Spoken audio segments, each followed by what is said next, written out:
Yoga Lakshmi art creations banner పై Anil Kumar Katragadda, N Srinivasarao, Vangara Vishnuvardhan నిర్మించిన చిత్రం సూర్యాపేట జంక్షన్.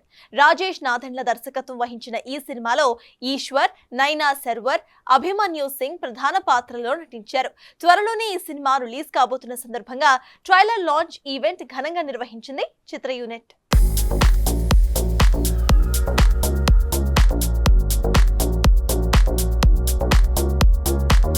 ఈశ్వర్ నాకు చిన్నప్పటి నుంచి ఫ్రెండ్. చాలామందికి తెలియదు అంటే ఈశ్వర్కి బేసికల్లీ జాబ్ బ్యాంకర్ లాగా చేస్తాడు. బట్ చిన్నప్పటి నుంచి ఇది ఒక పిచ్చి మూవీస్. మనం చాలామంది కాంప్రమైజ్ అవుతాం, జాబులోనే సాటిస్ఫాక్షన్ చూసుకుంటాం. బట్ ఈశ్వర్ జాబ్తో పాటు ప్యాషన్ మూవీస్. ప్రియాంత్కి చాలా ప్యాషన్. ఈశ్వర్ ఇంతకుముందు కూడా మూవీ చేశారు, కొత్తగా మా ప్రయాణం అని. It was innovative concept, living together మీరు తీశాడు. బట్ ఐ హోప్ ఈసారి మాత్రం it should be a good hit. Thank you for Suryapet junction and team. I'll try to speak in Telugu. నాకు తెలుగు రాదు. If I make mistakes, please excuse me.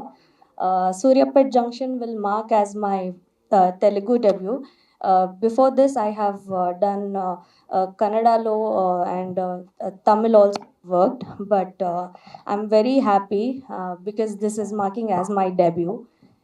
ఈ మూవీలో నా పేరు Jyothi, and this character is very special to me because it is related to my personal, it relates to my life, because in my life, for me, my father is my everything. I see him as my God. I worship him.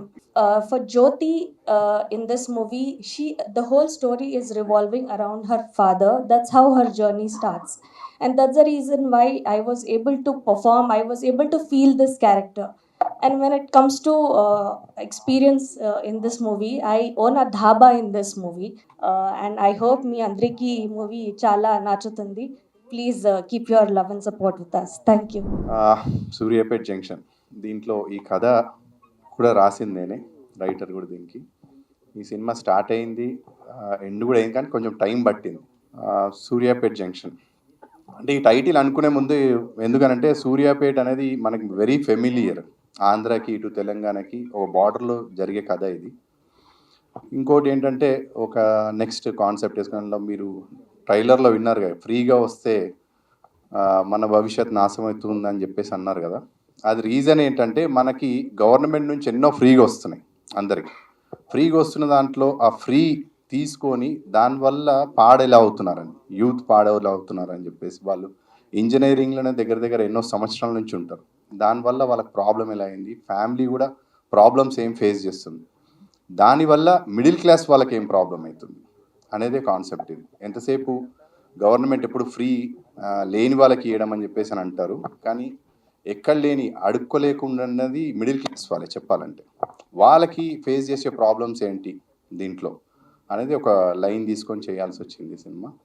కథ రాశాను, కానీ direction కూడా ఎందుకు మనకు రాదు. దాంట్లో director గారు రాజేష్ నాథన్ల గారు ముందు కథనం అనే మూవీ చేశారు. ఆయనను అడిగాను, ఆయన కూడా కథ విని బాగుంది నేను చేస్తానని ముందుకు వచ్చారు. దాని తర్వాత మనకు ఒక కొత్త అమ్మాయి కావాలి, దీంట్లో ఆల్రెడీ చేసిన అమ్మాయి కావాలని చెప్పేసి అంటే బెంగళూరు నుంచి నైనా గారు వచ్చారు. తనకి తెలుగు ఫస్ట్ ఫిలిం, కానీ కథ కూడా తనకు నచ్చి తను చేయాల్సి వచ్చింది. తెలుగు రాకపోయినా అర్థం చేసుకొని మరి తను బాగా చేశారు. For more videos like this, subscribe Big TV channel.